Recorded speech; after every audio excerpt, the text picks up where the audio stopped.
Is there life after death? And if so, can we still connect with those who have crossed over? These are questions that have fascinated and comforted countless people. And today, we're diving deep into the evidence of experiences and practical ways we can stay connected with our loved ones in spirit. Welcome to the Enlightened Life podcast. I'm your host, Scott Allen. My guest today is Sandra Champlain, author of the #1 international bestseller, We Don't Die, A Skeptic's Discovery of Life After Death, and the host of We Don't Die Radio and Shades of the Afterlife. Once a skeptic herself, Sandra has spent decades researching and uncovering undeniable proof that consciousness continues beyond physical death. In today's conversation, we'll explore some of the best reasons to believe in the afterlife, the signs and messages our loved ones may be sending us, and how understanding the big picture can help us navigate grief, embrace life with purpose, and find peace in knowing that love never dies. So whether you're a believer, a skeptic, or simply curious, stay with us. This is a conversation that just might change the way you see life, death, and everything in between. Let's get started.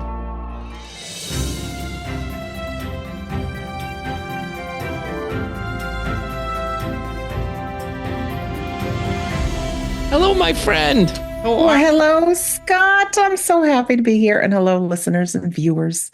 It's so nice to have you here. You know, I've been on your show a couple of times. Well, actually, both of your shows once. So this is great. I'm so happy to have you with me. Your book. It's been great. I want to talk about your book, We Don't Die, A Skeptic's Discovery of Life After Death. So you were really a skeptic. Tell me about that. What was the turning point that made you believe? I was not only a skeptic, but I was a nasty skeptic. Can you believe it? You know, big smile on my face, nice bubbly personality. I would go through bookstores, Barnes and Nobles, Border Books, people that were in that spiritual and new age section. I would just, with my ego, kind of laugh at them saying, folks, there's no proof of all that stuff, but if that supports you in your life, good for you. Yeah. I didn't say that out loud, but I said that in my mind. You know, my parents, great people. My dad's now in spirit, but we kind of grew up, to see it, to believe it. And I think one of the things that really sealed that deal for us is we had a psychic in the town we grew up in, and she was always making headlines in the newspapers. But all these predictions that she did, they never came true. So growing up, we were raised Catholic, Roman Catholic. We went to church every Sunday. I don't think because of faith, but I think because there were better school systems going through Catholic school. So I never really adopted that feeling of faith, even though we were good Catholics and we went. But as I grew up, I don't know. And like I said, my parents, great people, but we had to see it to believe it. So I never bought into much about the afterlife, never really had any reason to think about it. You know, of course, I'd meet people on my path that would talk about angels and fairies and spirit guides and talking to loved ones. And I'm like, yeah, whatever, right? If that works for you, not for me. Yep. But it was around the mid-90s that I got this overwhelming fear of dying that just seemed to show up out of the blue.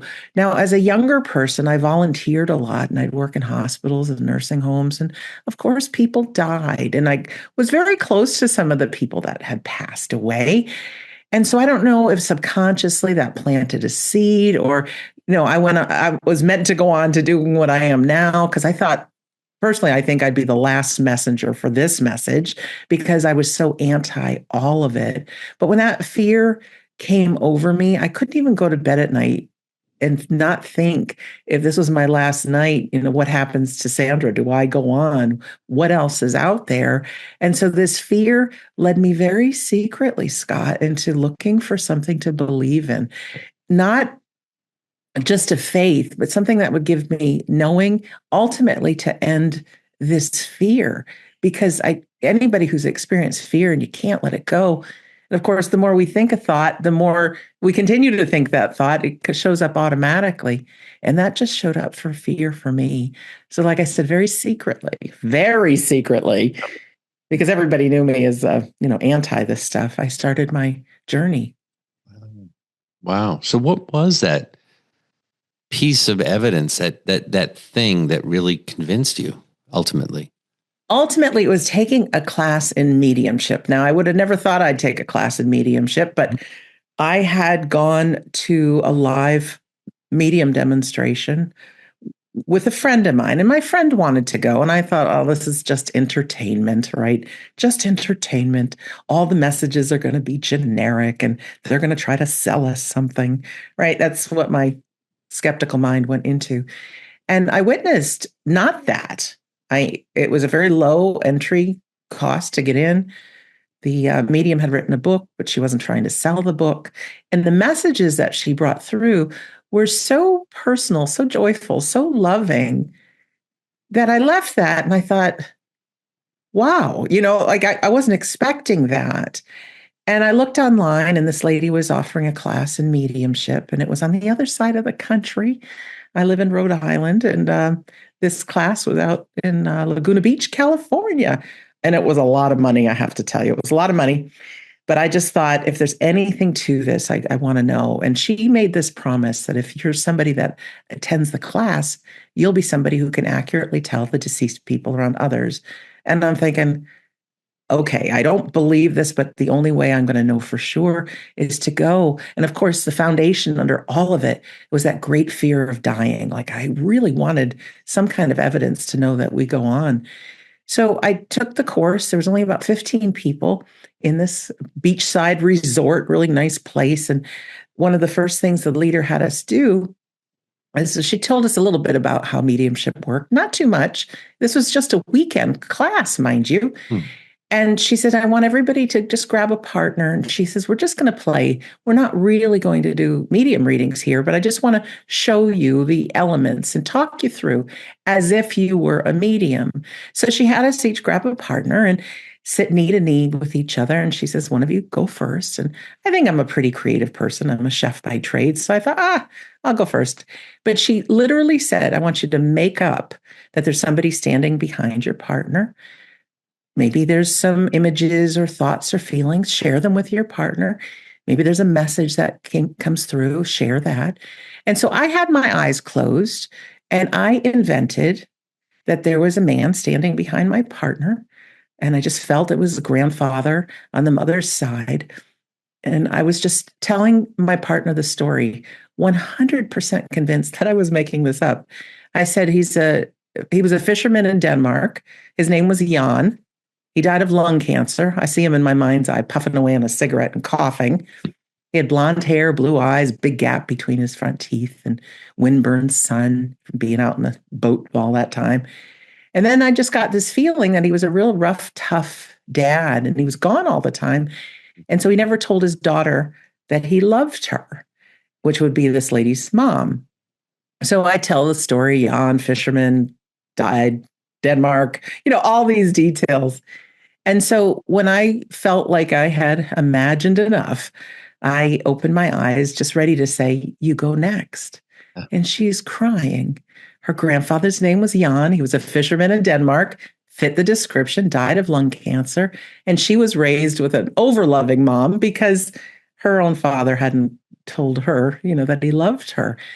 So that was a holy cow moment for me, right? Because certainly if mediumship is real, I wouldn't have it, right? Why would I? I don't believe in this stuff. And so that kind of opened the door that there was more to life than meets the eye, more to me than I know. And my partner went ahead and gave me a reading, like she was making it up as well, and gave me really good evidence of my grandfather who passed and his dog, his German Shepherd. He had passed when I was 14 years old. And so I was hooked. Now, I wish that whole weekend I was successful at mediumship, but I think those in the unseen world kind of give us that little beginner's luck or get us on the hook if we're talking about fishing, right?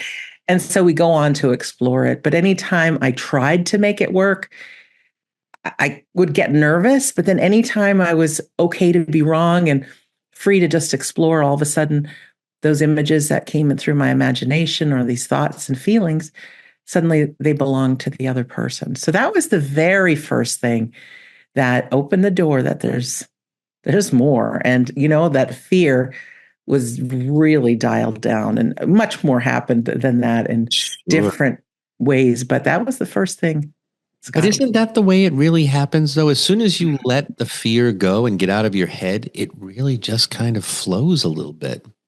Do you think anybody can do this? I do, 100%. Yeah. 100%. I think, though, that it's like playing the piano. Some people are naturally gifted, Mhm. and others really have to work at it. Yep. We're not working at it alone. I think if we take a class in mediumship, I think the carrot is dangled in front of us, that we get to have it and experience. And I think every human should take a class in mediumship just to understand how your soul perceives energy, because I say we're all divine souls having a human experience. So just to get that little, tap into it, but to really explore mediumship and be committed to it, I think it takes something. You know that yourself. It Absolutely. really takes something. And I know, like I said, there's people gifted, but just I talk about my physician, my doctor. She's always learning, always learning, always learning. And I know you and other good mediums always keep your foot in the door. Whether it's sitting in the power or learning more, like what's cutting edge these days. So there's always the next level. But I definitely do believe that we all have natural psychic and mediumistic abilities. So you've done over 700 episodes of We Don't Die Radio and Shades of the Afterlife, which is a huge feat in and of itself. That's a lot of time. That's a lot of videos. But what if you can tell this to the listeners, what are some of the common themes that have come up over and over and over again that support the idea that life goes on? I would say the top thing and the listener's favorite is hearing about near death experiences. I think that's top on the list of what people can't get enough of. Now, near death experiences are great because they really show us that our consciousness survives death. However, there are so many different kinds of Thanks. experiences. I think, and this isn't my belief, and anything that I may share today or in a book or a podcast episode, these are the things that I hold close as my truth. If it doesn't resonate well with you, or if something doesn't sound right, don't believe it just because I say it, right? There's billions of people on planet Earth, and there's billions of ways to live our lives, and take what fits for you.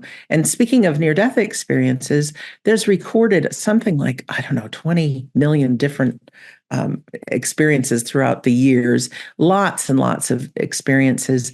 So I say we look to see what the similarities are between them. There's a feeling of a light, a divine light, unconditional love. Often there's a tunnel. Often there's seeing our deceased loved ones. Often we can float above our bodies and look down. But I think with near death experiences, we do come back. So they're called near death because we haven't fully died, like fully to be launched. So if you can imagine maybe a kite, there's always a string connecting it to the person that's holding it. So as human beings, when we pass, maybe that consciousness can float above like the kite, but we're not fully dead to let it just sail away. So I think part of our consciousness is still connected. And I think we all have that subconscious mind, that ego mind. I think from what I've heard, anyways, and I've interviewed hundreds and hundreds of people who've had them, our core beliefs, whether we believe in a light or nature or God or Jesus, that which we hold true to ourselves will be there to meet us. And even if we don't believe in anything, that to feel that light. But like I said, we still have that subconscious mind. So we hear stories. I've spoke to a wonderful doctor who wasn't a good person living life. He was more about money and ego than he was about the person on the operating table. And when he passed, when he had a near-death experience, the first thing that showed up for him was scary stuff, darkness and fear and all of that. And instinctively, he started to pray. And then all of a sudden, a little white light showed up. And then it got bigger and bigger the more he prayed. And next thing you know, he's with the divine light and loved ones and things like that. So he came back having an incredible experience, made his life about helping other people, which is great. That seems to be a common thread as well. So I think with near-death experiences, that would be top on the list. And for me, what I like knowing the most about near-death experiences is something that's called veridical evidence. This is verified evidence that there's no freaking way that anybody can know by lying down and flatlining. There are times, one of the best things I love hearing about is Ken Ring did a study many years ago of blind people, over 30 people that were blind that never had vision. And in their near-death experiences, they could see accurately. One lady, she noticed when she was floating above and out of her body that her husband was having a conversation with the doctor. Doctor dropped his pen. The husband bent down to pick it up, noticed the doctor had two different colored socks on. And this lady was able to come back, tell the story. And sure enough, that was a fact. There's been floating above a hospital and seeing a tennis shoe or something on the roof of the hospital, come to find out it was really there. These kind of things. I love all near-death experience stories, but when there's verified information, that's the top thing. I would say the second thing, a subject that I love hearing about, listening to stories and sharing, is deathbed visitations.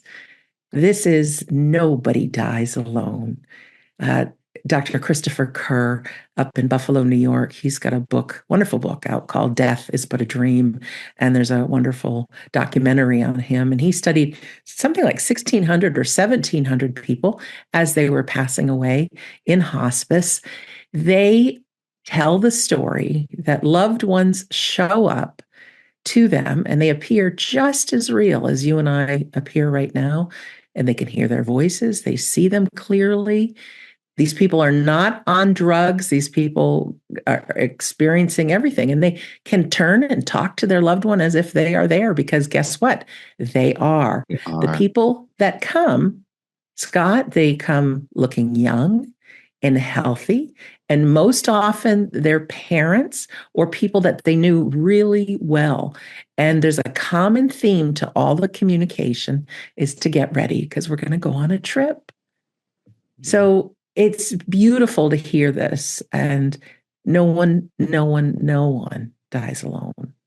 I'd like to share just a quick little story on that front, because I was a funeral director for many years, and I've had a lot of stories even before I started doing this, because I too was, I wouldn't say a nasty skeptic, but I was unsure. Let's put it that way. But I remember someone telling me about their mother who had been on hospice, who had memory issues, although probably not full on Alzheimer's, but there was memory issues, and she was on hospice. While she's on hospice, her son is killed in an automobile accident. And they made the conscious decision not to tell her. She already wasn't well, and she would not have remembered, and it would have been coming up over and over and over again. So they decided not to tell her. They were getting close. She was still somewhat lucid, and they heard her talking in the bedroom, and they said, "Oh, I don't know what this man's name was. I'm going to say Danny just for, oh, Danny, why didn't they tell me you were gone first? I'm so glad you're here. I haven't seen you in a while." And it gave them such goosebumps. I'm getting them right now just talking to you. She didn't know. And why would it be that son that shows up to bring her? I love those stories. I've done those stories. Lots of episodes on Shades of the Afterlife about this topic, and I just share stories. I just want to share the difference between my two podcasts. Is I started We Don't Die Radio first over 10 years ago, and it was just one-on-one conversations with people. I wasn't fancy with recording. I didn't know what I was doing way back. And then eventually it turned into doing video interviews when Zoom came about. And they're one-on-one talking for about an hour to great people like yourself. So that's We Don't Die Radio. Shades of the Afterlife came in Around the time of COVID, I got a call from the producer from Coast to Coast AM, which is a huge paranormal show that happens in the wee hours.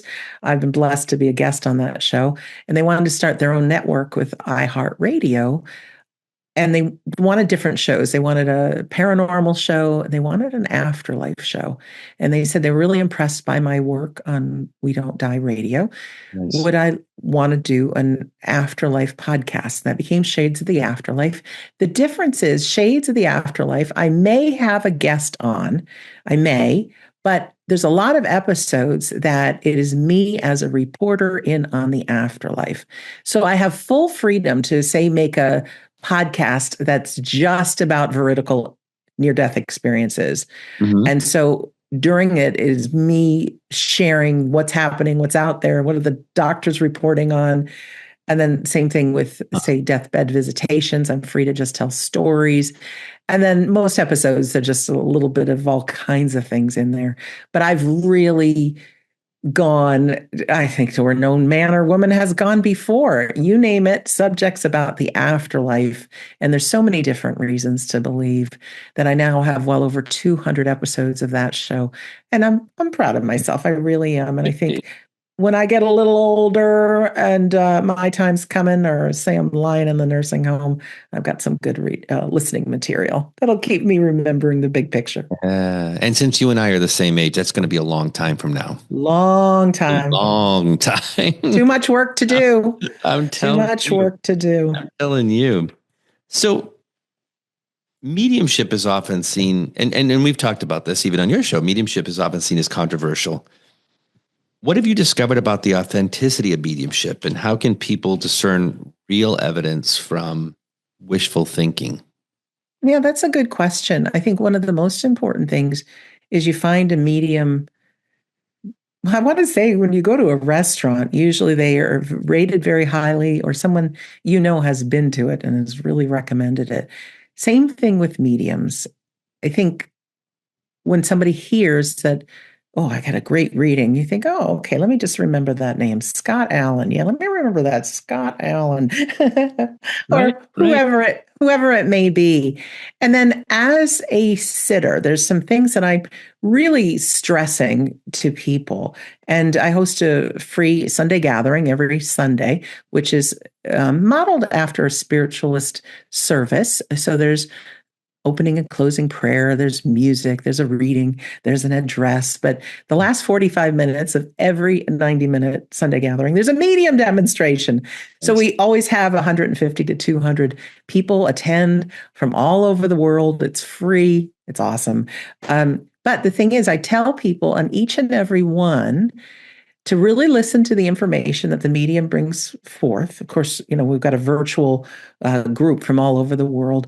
The medium needs to be specific in the evidence that's coming through. And if the person ends up working with the medium, because that evidence is so clear that there's usually somebody with their raised hand button up, so we can hear them. We can press an unmute button. And I tell the folks, all you need to do is say yes, no, or I don't know to the information that comes. Let the medium do the work. There's far too mediums on planet Earth right now that I think are good people.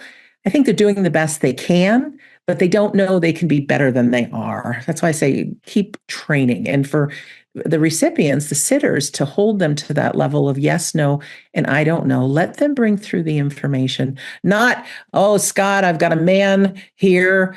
He says he's a relative of yours. Who am I talking about? Right. So that happens a lot. And people are spending $300, $400, $500 an hour for these kind of readings. I also request that mediums take on the practice of offering a 10-minute guarantee. That first 10 minutes, both the medium and the sitter will know if there's a connection made. And sometimes, it's like tuning in a radio station. Sometimes it's off and you can reschedule or not. But if the mediums will have that code of ethics, I think people will be the best they can be. And it leaves the sitter to say, you know what, I'm just not feeling it. This isn't working for me. Those mediums that offer that guarantee, it's very, very rare that somebody says this isn't a fit. I hold them to a little bit higher level of integrity. And when you're sitting with the medium, Yes, it's great if the medium can give details about the person because you want to know that they're really talking about the person, that it really is their loved one. But shared memories that come through, mediumship is meant to lift us up and help us live our lives now, knowing that the loved ones live on. So, very often, yes, you might get some details about the person, but then you may also get things like they're witnessing you in life. They saw you just kiss their photo or something like that, or shared memories, those times you had together. You should be able to leave a medium reading, whether it's a one-on-one or you're in a gallery type situation, knowing that the afterlife is real, feeling that joy, because our loved ones are healthy, whole, well. They get to pick their best age. We all get to do that. There's no infirmities or illnesses or anything. They are not spending eternity thinking of how they died. No, they're thinking about how they lived and want to encourage each and every one of us to live a good life while we're here. They don't care about what you did with their car. They don't care about what you did with their clothes or their money or anything else. They are living their best life really ever. And a lot of times they will come through and say, well, he just had one the other day. And the man came through, his spouse had passed probably, I don't know. I think he told me it was like 10 years ago. And the message was, you need to get on with your life. You have someone else now and enjoy your time in Europe. And he went, oh my God. He says, I am. I'm remarried and we are going to Europe in September. So, things like that are really meaningful. Really meaningful. And I love that. What's your feeling on signs and symbols that come from our loved ones? Do we all get them? We get them, but are we noticing them? Exactly. With those folks in the spirit world or heaven or the afterlife, whatever you want to call it, Summerland's a good one. I think this is my understanding, and this has been over 27 years that I've been investigating it all, that they're living life in a place that looks very much like planet Earth. So when we cross over ourselves, we're going to be like, hey, I recognize all this. And I see my loved ones and I see my pets. So they're living the good life. And somehow they can easily keep a foot in our world and keep an eye on us. They absolutely can. And all of a sudden, I forgot your question. Wait, signs. Okay. I've got a little bit of a cold, and so I'm not 100% present. Yeah. Okay, but let's get back to signs. Okay. So as we live our life as human beings, we always are paying attention to the ding of the cell phone. A text message came through, looking at the internet, whatever, working. As human beings, it's so easy to live in the future or live in the past, thinking about what's coming up, or there's some of us that stew in the past, what we should have done differently, could have done differently. That's all taking us out of the present moment. And when we connect with our loved ones, that was one thing I learned in that first medium class, is to really be in that present moment. And it doesn't have to be in a meditative state, or can be, but it can simply be going out for a walk, or sometimes even when you're driving the car. Sometimes I feel my grandmother sitting right by my side. So we need to trust the feelings that come through. Sometimes we can all of a sudden have a thought that's put in our mind that came from out of nowhere. It could be a shared memory or vacation, or sometime you laughed so hard you started to cry. That just comes out of the blue. Pay attention to those. Those are signs. And certainly there are signs like smelling your loved one's cologne, or you can see their name on a license plate when you pull up to a stoplight. Those kind of things happen. I know that there's people that get their lights turning on and off and all that stuff. How easy is that for us? I don't know. But I think, there's some learning to be done when we cross over. But I do think the signs are real. And that's why I say it's good to take a class in mediumship, to realize that they work through our feelings. I always thought it was just through the pictures in our mind. No, they work through our feelings, so it's a good practice too, whether you're mid-afternoon and close your eyes for a few minutes, or when you wake up in the morning or you go to bed at night, we can start the ball rolling by just imagining a couch or a chair next to you, that your loved one's right there with you, and start talking to them. Automatic writing is a really good tool that people can use. And that's simply you just take out a notepad and start writing to your loved one. And then if they were to write back, what would they say? Now, our conscious mind, our ego mind, want to kick in and say, hey, I'm just writing this. This isn't them. But like myself in that first medium class, if you're in the present moment and just make it up, pretend, it gives your loved one the opportunity to be able to work with you. Now, I don't think, Scott, that we're given all the information in the universe when we migrate to the other side. I think we need to learn how to do this. So in the beginning, it could be 99% you writing the words. And in time, maybe you practice it Monday, Wednesday, and Friday. I don't know. Gives them the opportunity to practice from their side. And more, you will find that some of their words come through, and you'll start feeling, you might feel that their hand is on your hand, and just go with it. There's not a single soul that can tell you that this isn't real. I know we all have that skeptical mind, Sure. and that's just part of being human. But keep a little logbook, a little journal of signs and things that happen.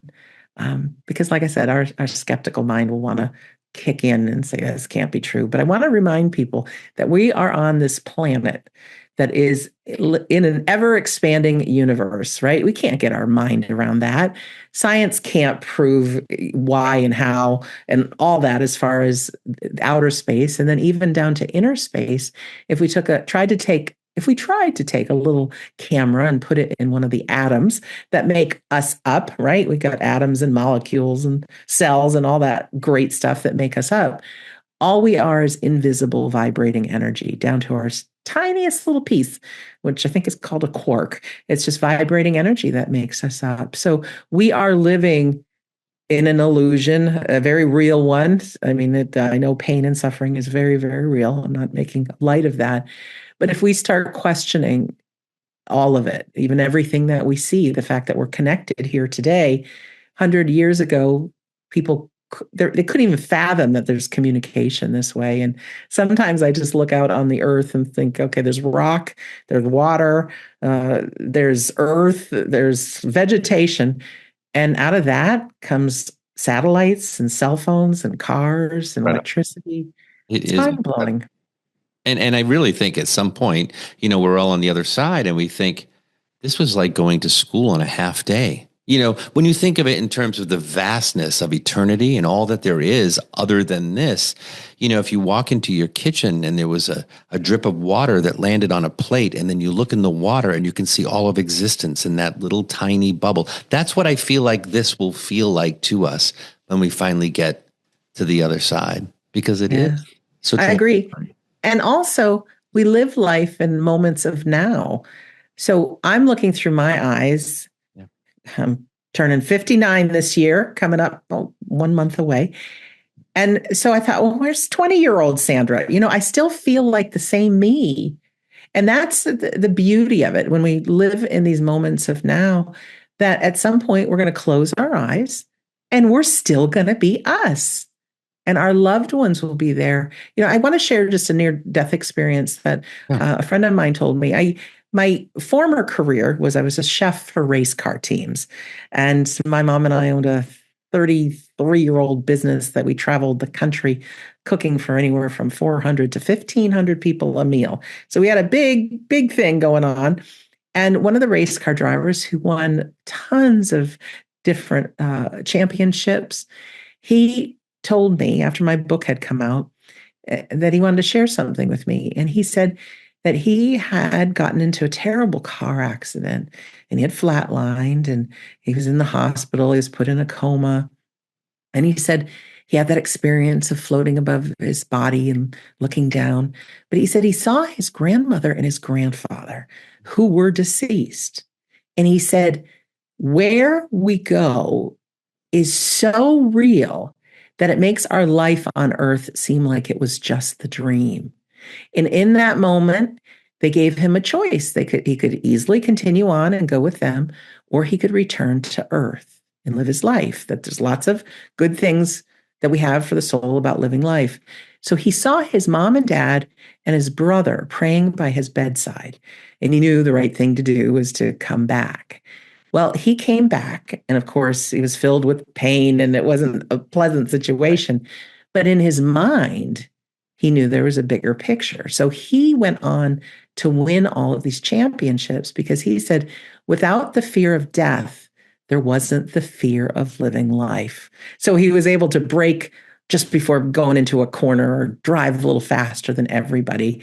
Yeah. And he's extremely motivational just as a human being. He's never come out in public about his near-death experience. But if you and I, through our podcasts and our stories and your medium readings, can help take away that fear of dying, ultimately, it's to help us not have that fear of living. So we can go after our dreams. We can take some gentle risks. So when we look back on our life, when we take our last breaths, we can say, hey, I really got my money's worth out of life. I went for it, as opposed to so often we have regrets.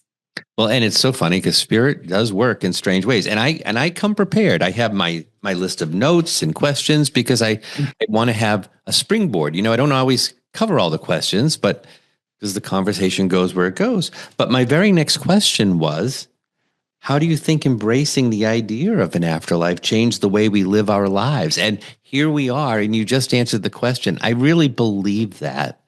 If you're afraid of flying, you may not go and do all the things that you could be doing. But at the end of the day, we all end up hopefully we all end up in a very beautiful place that continues to go on and on.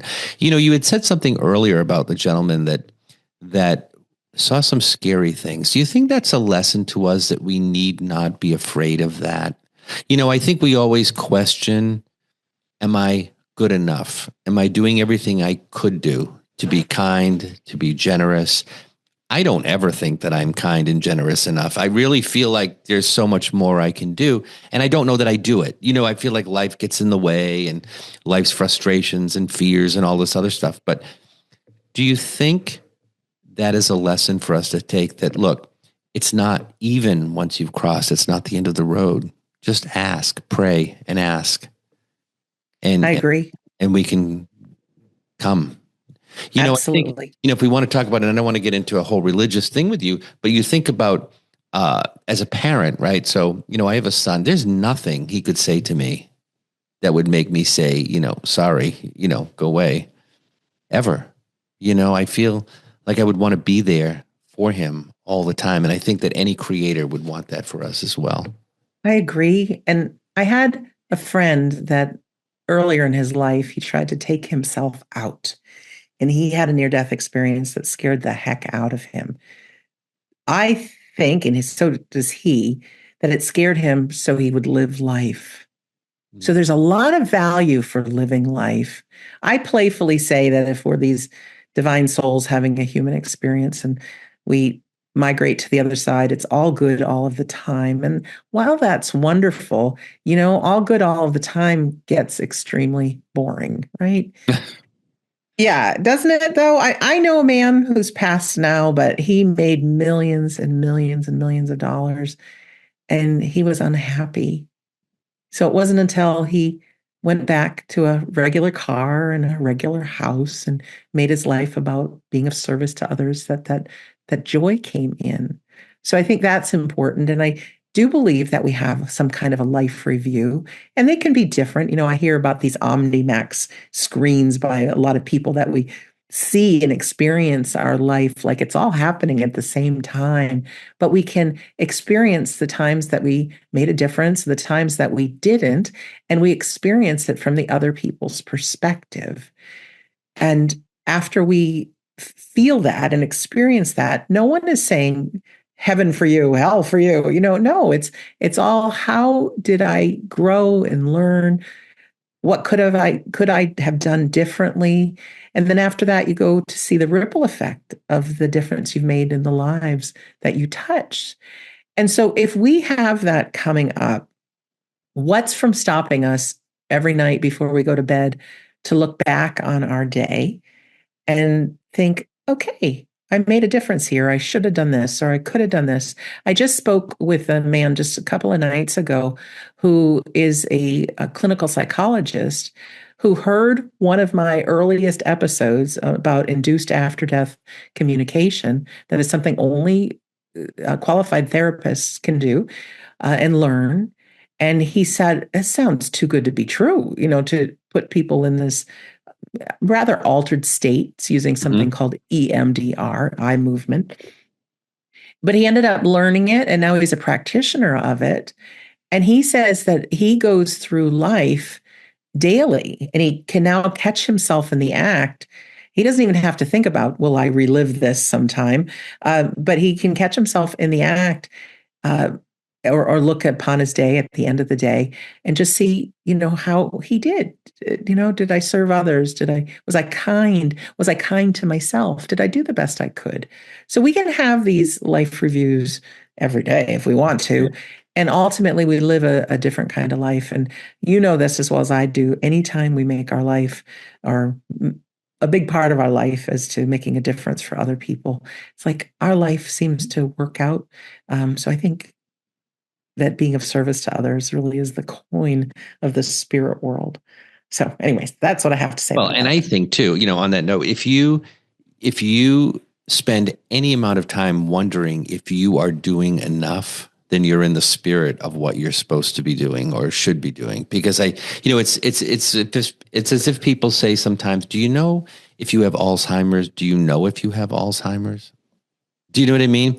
If you're not good enough, if you're inherently bad, is anybody inherently bad? But if that is you, do you know it? Well, I think because if you're questioning it. Yeah, we all get to an age, I think, I may be wrong because I've only lived in my shoes, but it happened for me in the mid 90s that I had that terrible fear of dying that I wouldn't trade for the world now because it had me go on this path and be where I am today. I've suffered great grief with the death of my dad and my grandmother, and of course, pets too, as well. Sometimes we can love those little furried, feathered creatures more than we do humans, right? Because of that unconditional love. But I've gone on that path. So I think, I forgot where I was going with this message yet again. Oh, shame on me, but I still have that cold. What were you talking about? That's all right. Crazy. It's crazy. I'm trying to remember exactly how we got into it, but well, you know what? We'll do an episode 2. Yeah, I think so. And again, for your people that are watching and listening right now, I've been fighting a terrible cold, might have even been COVID, and just pushing myself through. So I'm loaded up on cough medicine and aspirin and all those things. So I think, I'm a little bit flaky, but the message is there. We were talking about being of service to others. We can't go wrong doing it, being that way. Before we end, I have some gifts for your listeners and viewers that I don't want to forget about. Oh, please. Sharing. Because here's the thing. We're here together just a short time, and I've been on this journey, about 27 years, 700 hours of episodes. It's a lot. It's a real lot. My website is wedon'tdie.com. And if you're willing, at the bottom of the page, to enter your name and your email address, that signs you up for my email list. Of course, you can cancel anytime. But what will happen is you'll get a pop-up and also a following email. There's a copy of my book there for everybody, a PDF copy, We Don't Die, A Skeptic's Discovery of Life After Death, which does share my journey, some great reasons to believe in the afterlife. But chapter 10 is how to survive grief. Under everything that I do, and I know you as a medium as well, you know how terrible grief is and how much it hurts. And so there's some real good tools about moving through grief. What is grief? Why does it hurt so bad? Things that can help lessen the pain. So I want to make sure everybody has a copy of that. So if you want a copy, that's yours for free. And then there's also great words on how to have a powerful life while we're here. I've been blessed to work with some really incredible people, physical mediums, trance mediums. There's a woman called Sonia Rinaldi who not just has worked with EVP, electronic voice phenomena, capturing voices of loved ones, but now she's at the point where she captures pictures of loved ones from the afterlife through different scientific experiments. A few years ago, I filmed a documentary about her. That's one of the gifts I have for your listeners and viewers. If you sign up for my email list, there is her latest experiments. See how she works. It's really incredible. One of my favorites is she's got this thing. It's like an Easter egg mold. It's clear, and she's got, say, 4 mini projectors, and she projects into the center static, just static. It looks like all fuzziness. Mm-hmm. And then with her camera, she just films it. So within every frame of a second of every second of a film, there's at least 32 or 64 different frames that are within it. She slowly goes through frame by frame, and there's faces there. And I requested from my dad in the spirit world, I said, Dad, there's this lady in Brazil, and this is the experiments that she's doing. If there's any way that you can put your face on one of these, can you do it? Right. So I never told her, never told anybody. And every so often she'll send me a catalog of unknown people that come through. And lo and behold, there was a picture of my dad. Dad died in his mid-70s. He was hooked up to machinery. He was in bad shape. The picture that came through is very similar to a picture that we have of him when he was in his 20s, when he was in the U.S. Air Force. The picture we have of him, he's smiling right at the camera. The picture that came through Sonia, he's looking kind of off to the side. There's no question it's my dad. She sent me the film, and we were able to slow it down, and you could see his face appear with another gentleman. There was another face in that. And then all of a sudden it just disappears. And when I spoke to my aunt, which is my dad's sister, she knew the other guy. She says, that's my uncle. So I was another holy cow moment. Sonia does not do like medium readings, doesn't work with people one-on-one. She just does these things for experiments. It's been over 30 years. She's never asked a penny for her work. A few of us started a Patreon community for her, for those people who would like to support her work. I think that's necessary. But I'd like to give your audience a copy of that. And there's other things as well. And that's all on your website. It's all on your website. Yeah, just just enter your name and email address at the bottom of wedon'tdie.com. Of course, you can find our free Sunday gathering there. We have classes. We got all kinds of stuff that's always on the agenda, lots of great things. But I want to make sure that if anybody wants to take the information that I've given today and take it that bit further, that you have access to do that. And I want to say too, please, for people who are listening, check out all of your videos. She's on YouTube, so you can go to, We Don't Die Radio, but Shades of the Afterlife is there as well, isn't it? Or no? It is not. That is owned by iHeartRadio. So you can find that on your favorite podcast channel. And also as one of those gifts that I have for you, there's a list of episodes that you can go in and you can click, and it'll take you, if you're interested in more of, say, automatic writing, or you want to listen to some of these EVPs or hear the stories of the deathbed visitations, you can find the topic that you're looking for, click on the link, and listen to an episode. Fascinating. And I know there's one particular episode that you have on YouTube on We Don't Die Radio that is particularly interesting, that involves a certain funeral director who came to mediumship and all this. Would that be yourself? You are one of the fan I'm not one favorites. to brag. I'm not one to brag. But it's a great story because, you, like me, and even the last people that we thought would be doing this. Never in a million years. Yeah, it takes, I think, some of us skeptical people that make the best messengers. And, we're not in it to be rich and famous. We're just in it to make a difference. So I think whatever career field people are in, or even if you're retired, if you make your life about taking care of other people and making life a little bit easier, in whichever way you do that, your life will work out. I think we all have guides and loved ones that walk with us. We're never alone. And I think I want to end with something that each of us human beings, Scott, there's 3 fears that all human beings share, like the 3 top ones, right? It's not the fear of public speaking. So put that away, right. Even though that is a fear.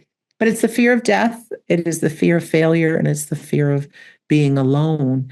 And with my message, and I know your message as well, we can never fail. Life is an education for the soul. Even some of the people that have invented great things, they failed thousands of times before they got it right. It's all learning, it's all growth. So don't worry about failure. Take that risk, because outside of that comfort zone, great things could happen, right? Absolutely, they can. So don't feel failure. Don't fear death. I don't want to die. I don't want to have any suffering or anything like that. But I think that's the human part of me, that's what keeps us alive, right? So we want to live, we want to continue to learn and explore and love and all those good things. But ultimately, we don't die. So, like that race car driver, a friend of mine said, without that fear of dying, we don't have to have a fear of living. So we don't need to worry about the fear of death. And the other one is the fear of being alone. It's brutal when people are lonely. It's a terrible feeling to have. But to stay involved, whether it's listening to your podcast or my podcast, reading a great book, going to a live event, meeting up with like-minded people, and to be kind of remember the bigger truth that around each and every one of us, we have the biggest cheerleaders that want us to really get our money's worth out of life, take those risks, do things that we love, take care of ourselves. We're never alone. Certainly in those private moments when we do need to be alone, don't worry about it. There's a great book called Do Dead People Watch Me in the Shower? No, the answer is no, they don't. They don't. We get our privacy. Right. But the thing is that we can call upon them. We can ask for signs. We can close our eyes and ask our loved ones to get real close to us, real close, even closer, and start feeling, do you feel a little tingle on your skin? That's them. And so we don't need to fear being alone, because we are divinely guided, supported, our loved ones, spirit guides. We got cheerleaders, and there is going to be a moment, we're all going to go there, that we simply close our eyes to this world and we open them again. And like I said, it's going to look much like life. Hopefully no bugs. But anyways, our loved ones will be there, our pets. It'll be like the biggest finish line to any road race you could ever imagine. And we'll continue to learn and love and explore, and whatever we didn't get to do here on earth, we can still go on to do it. Thank you. I love that. What a great way to close out the show. So as we come to the end of this incredible conversation with Sandra, one thing is clear. Our journey doesn't end with our final breath. The evidence, experiences, and wisdom shared today remind us that love never dies, and our connection to those who have crossed over remains strong. If you're feeling inspired to explore more, I encourage you to visit Sandra's website. Again, that's www.wedon'tdie.com. There you'll find resources, online mediumship courses, weekly gatherings, and over 700 episodes of her groundbreaking podcast, We Don't Die Radio, and Shades of the Afterlife. And don't forget those wonderful free gifts she just told us about. That's all available on her website. And while you're online, please don't forget to check out my website at www.mediumscottallen.com. I'd love to meet you and help you along your journey towards enlightenment. Book a reading, attend one of my live events, or grab your copy of my new book, In the Presence of Light, A Funeral Director's Journey from Mourning to Mediumship. Finally, I'll be hosting a mystical journey at sea on the Carnival Celebration, and I'll be sharing private readings, gallery, mediumship demonstration, and so much more. Head on over to my website to learn more about that. Remember, understanding the big picture of life and the afterlife can bring comfort, clarity, and a renewed sense of purpose. So take a deep breath, stay open to the signs, and trust that your loved ones are never truly gone. They're just a thought away.